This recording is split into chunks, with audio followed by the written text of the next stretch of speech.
Can you immediately name the largest snake in the world? I'll give you a hint. This is the name of a very famous horror movie. Did you guess? Right, it's the anaconda. If we pair it with the largest crocodile, Cassius, weighing almost 1 ton, you can write a script for a new horror film. But these giants are just babies compared to those that once lived on Earth for a long time.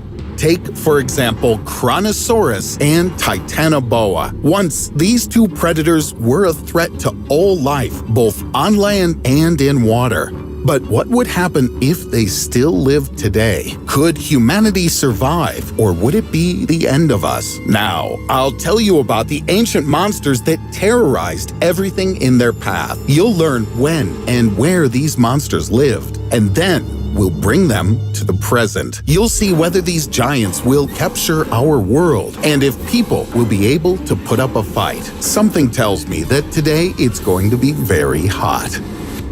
Before turning on the time machine, let's get to know our characters better. We'll start with Titanoboa. This ancient snake lived about 58 million years ago, and according to scientists, for at least 10 million years, it was the largest predator on the planet. Its length reached 13 meters, or 43 feet, and its weight exceeded a ton. Can you imagine this giant? Here's an illustration for you. If you laid 2 giraffes on the ground, then Titanoboa will still be longer. Or you can just look at these 2 vertebrae. The model on the left belongs to the anaconda, and on the right, Titanoboa. It turns out that the largest snake living today is half the size of the ancient reptile. In width, the mega snake could reach 1 meter, or 3 feet.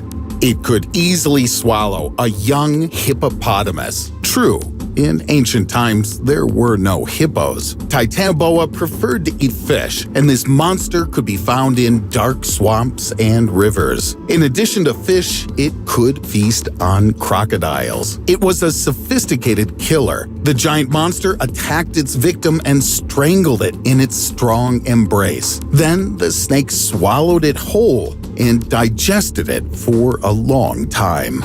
The victim suffered a compression force comparable to 1.5 times the weight of the Brooklyn Bridge. So, put in numbers. That's 28 kilograms per square centimeter, 400 pounds per square inch. Even though the Kronosaurus was smaller in size, it was also a very bloodthirsty predator. Its wide-open mouth, full of many small teeth, speaks for itself. And the size of the predator is comparable to the dimensions of an orca, also called a killer whale. To be more precise, the Kronosaurus reached a length of more than 10 meters, or 33 feet, and its weight could reach up to 12 tons. In its appearance, it was remotely similar to a modern crocodile, only in a very enlarged version. And even their bite strength is a close comparison. It was also a skilled swimmer that probably attacked its prey from the depths. Kronosaurus had a very powerful rib cage, 4 flippers, and a small tail. It literally gnawed at its victim, leaving no chance for survival. Kronosaurus couldn't have encountered Titanoboa. They lived in different periods, and even perhaps loved a different habitat. Kronosaurus could live in fairly cold southern seas, but Titanoboa loved a hot climate. But this didn't stop the two predators from instilling fear and terror into all living creatures in the area.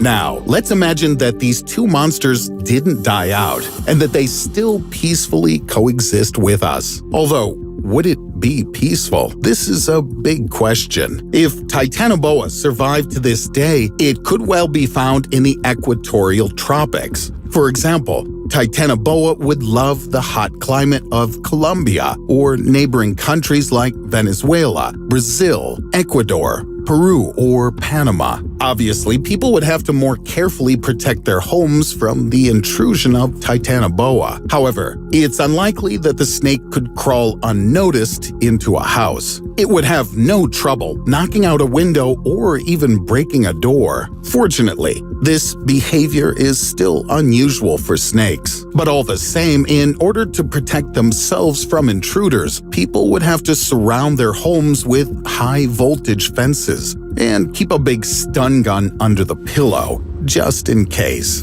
In noisy megacities, a huge snake would not have a single chance of survival, only if the snake doesn't accidentally wind up somewhere under the heating main, a comfort that a reptile might appreciate. But food, in the form of rats, would hardly suit it.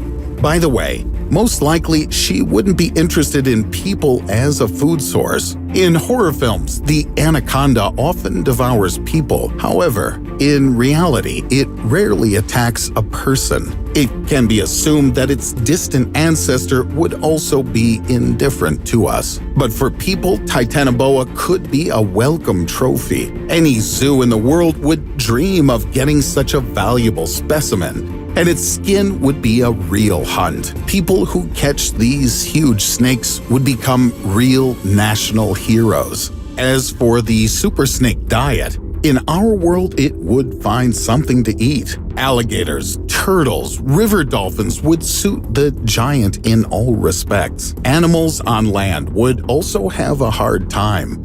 Giant armadillos, manatees, tapirs, cougars, jaguars, caimans, and Brazilian otters would be endangered. Sure, adults would be too big, so cubs and young animals are what they need. Titanoboa wouldn't mind eating fish, since it's a more familiar diet. As a result, the food chain would be broken. Some animals would probably migrate to safer areas, but the fauna of the forests of Amazonia would be greatly impoverished, although insects and fungi would start to flourish and evolve. Very soon, there'd be no trace of the once lush vegetation.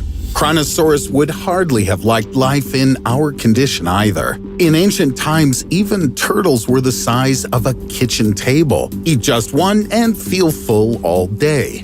But such a monster would need about a dozen modern turtles, and then I still doubt it would be enough to eat. In addition to turtles, the ancient monster fed on Plesiosauria, but in our world, he'd have to look for an alternative.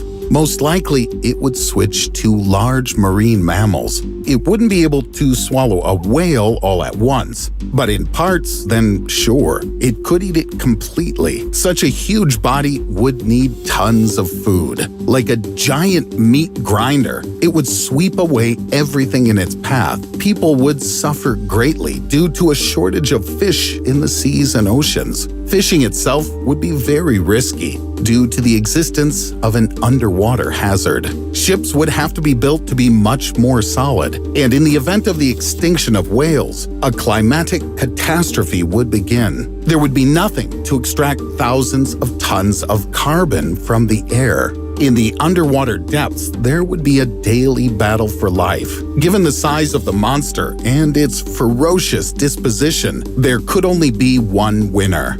We'd have to forget about tourism and sea traffic in the monster's habitat completely. This place would be marked on all maps in red, and anyone who dared to go there would practically write their own death sentence. If Titanoboa had the most valuable skin, then a Kronosaurus would have had its teeth. Small and sharp like a saw, they could cost more than the horns of a rhino. Today, they're one of the most expensive materials in the world. Their price is about $65,000 per kilogram, more expensive than gold. By the way, did you know that there's a danger of the return of extinct animals to Earth? I'm not joking right now. Scientists don't rule out the possibility. First of all, I'm talking about Titanoboa. There's speculation that it lived at a temperature of 32 degrees Celsius. That's 90 degrees Fahrenheit.